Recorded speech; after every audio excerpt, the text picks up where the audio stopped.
Hi everyone, my name is Bevelyn and today I'll be sharing with you 5 tips on how you can develop a great singing voice. Now these 5 tips are generally not talked about a lot, and I also get the feeling that a lot of people may not want to know about them as well, but they are really the framework that you need to pay attention to if you want to develop a great singing voice. And before we go into that, I want to quickly talk about my first ever online singing course, which is the Singing Transformation course. If you follow my channel, you would know that I do singing transformation videos, and I know that a lot of people are curious about what I teach to my volunteers during these singing transformation video sessions, and I'm very happy to announce that I've put all my materials into an online singing course. And if you're interested to follow my course and also to have me personally guide you over 8 weeks, and if you want to know how your voice can transform over 8 weeks, head to the link below and sign up to be on the wait list,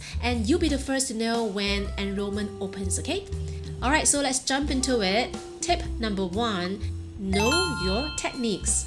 Now, techniques can be underrated by many people. Don't be surprised about it. But techniques are really important. You don't want to go and buy a car and go for a test drive when you don't even know how to drive a car, right? For example, you need to at least know the components for driving a car. And it's the same for singing. You want to know which parts of your body you want to activate for a certain kind of singing. When you drive a car, you want to hone your skills to maneuver the car and to train the speed and agility of you reacting to any situations.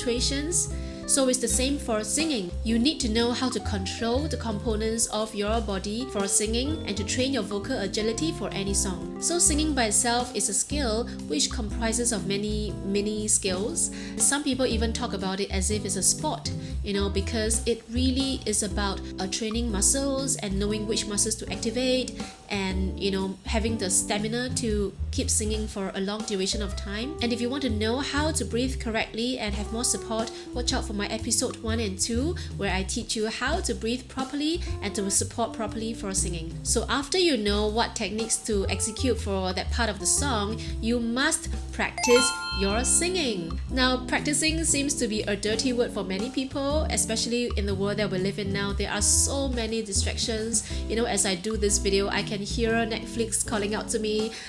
But really, if you want to hear any improvement in your singing, practice is necessary. Nobody really gets to be skilled at anything if you don't put in time and consistent efforts, just pure hard work grinding away at it. So you gotta come up with a schedule and practice your singing every single day or every other day.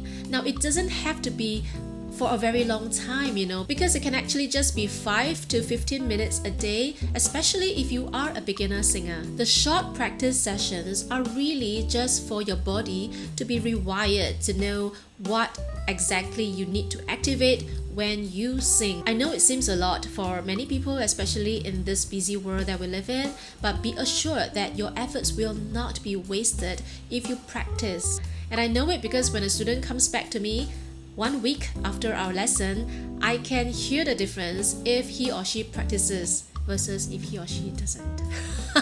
It's that fast, our human bodies are so wonderful. We learn things very fast. We just need to be consistent.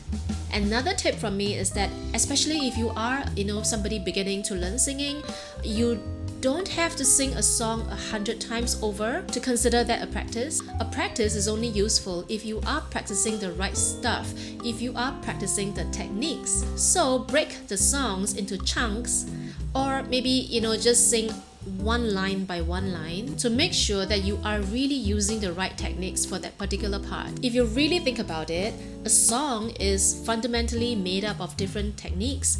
So if you are practicing a song without knowing what techniques to apply, or if you are not practicing the right techniques, then it'll just be a lot of frustrations trying to achieve the same sound as the original singer, who definitely knows what techniques to apply. So don't practice without having an intention in mind. Practice the techniques. The third tip that I have for all of you is to open your ears. Listen to the song without singing over the singer.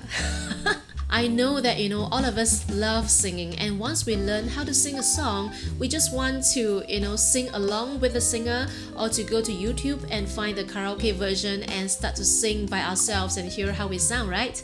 That is so normal, okay? But make sure you also put aside some time to listen to the singer without you singing on top of him or her. Put away some time to open your ears. Please bear in mind that learning a song is not equal to learning the melody of a song. You have to open your ears to the different sounds possible.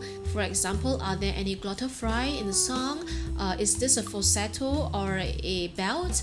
Are there any runs, at the end of the line? Did the singer actually slide up or slide down instead of just going for a straight note? So don't copy the tones, but try to copy the workings of their voices. And over time, you'll soon realize that you actually accumulated a whole repertoire of sounds possible, and you also have the experience and the knowledge of knowing when to apply these sounds to different songs, your own renditions of songs. So you can sing along with the singer, but also put away some time to just not sing with the singer and just listen to how the singer sings. And the fourth tip I have for you is listen to your own singing.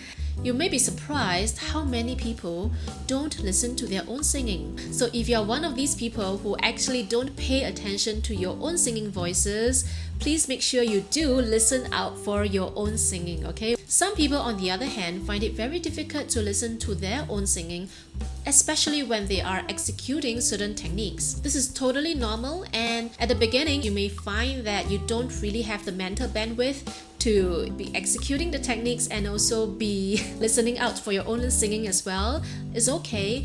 Give it some time. You will be able to hear your own singing better after your techniques are more automated. The ability to listen out for your own singing is actually crucial for any singer. And because for singers, we usually do split-second adjustments. So if you are not hearing out for your own singing, you may not know what to adjust for the next split second. So practice this good habit of listening out for your own singing so that you can always adjust as you sing. And the last and final one is also the most daunting. Record your own singing down. I know that many people cannot stand listening back to their own singing, okay? But do you want to improve faster? If your answer is yes, then you need to start recording your singing at some point, okay? So here's a couple more mini tips to share with you. To start off, if you really don't like to hear your own singing back on a recorder, for example your phone, you can try to just record your singing without listening back to the tracks. I know it seems pointless, but actually it's not. Record your singing first and get used to being recorded. I have many students who are so nervous when they know that they are being recorded, and they do need some time to get used to that sensation of that feeling of being recorded. First, empower yourself with the knowledge that you own the recordings and you can delete the recordings at any time. If you are generally not nervous about listening back to your own singing, then listen to your singing over and over and over again and mark out the parts where you feel requires improvement, and then try over and over and over again. Remember that when it comes to recording, it's not about recording the whole song, okay?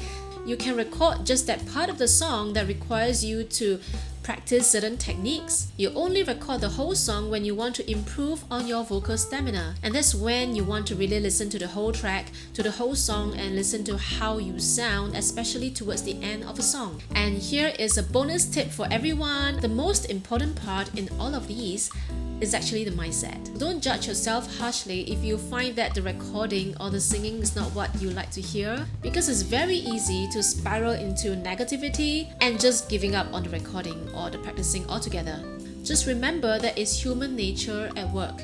Okay, whenever you don't want to listen to your own recording, it really is your ego trying to protect yourself from getting hurt. That's all, okay? So put aside the ego and just continue the work. Remember that we are all on our learning journey and there is no need to compare.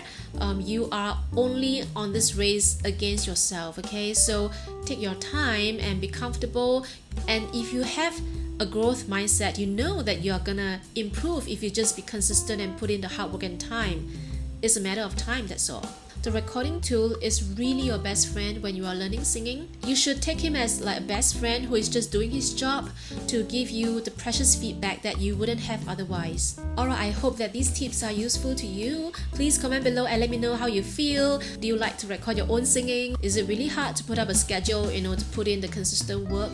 I am guilty of not doing that sometimes, but I know that if I want to improve in anything actually, this is actually quite necessary. And also let me know if you have any other tips to develop your own singing. Alright, thank you. Please subscribe and hit the bell if you want more singing tips coming your way. See you in the next video.